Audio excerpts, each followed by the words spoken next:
تجري تحتها الأنهار خالدين فيها، وذلك الفوز العظيم. ومن يعص الله ورسوله ويتعد حدوده يدخله نارا خالدا فيها وله عذاب مهين. واللاتي يأتين الفاحشة من نسائكم فاستشهدوا عليهن 4 منكم، فإن شهدوا فامسكوهن في البيوت حتى يتوفاهن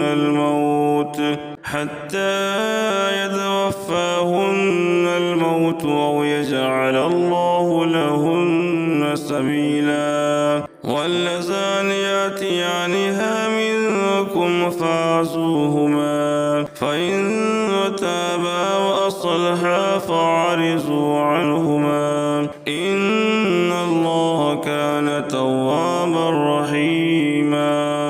إنما التوبة على الله للذين يعملون السوء بجهالة ثم يتوبون من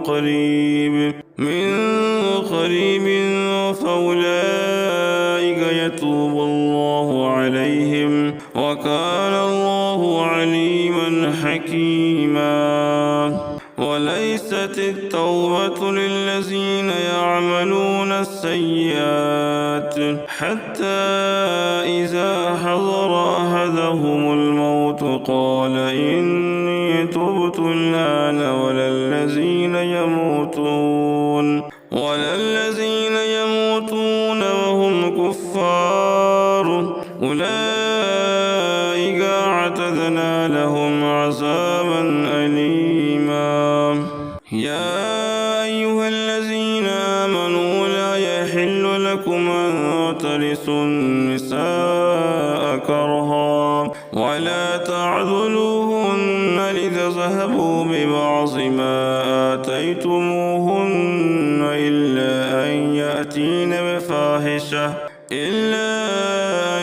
يأتين بفاحشة مبينة، وعاشروهن بالمعروف، فإن كرهتموهن فعسى أن تكرهوا شيئا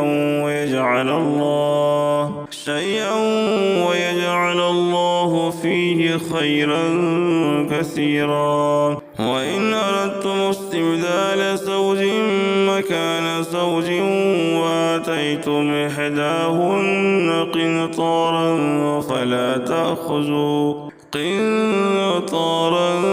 فلا تأخذوا منه شيئا، أتأخذونه بهتانا وإثما مبينا.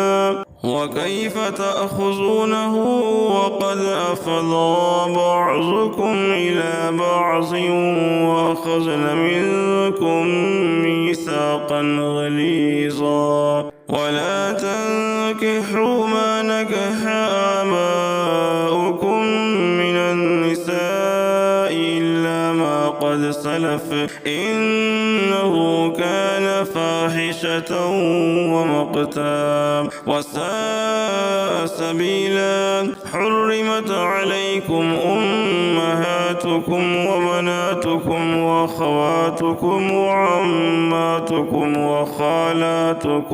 وخالاتكم وبنات الأخ وبنات الأخت وأمهاتكم اللاتي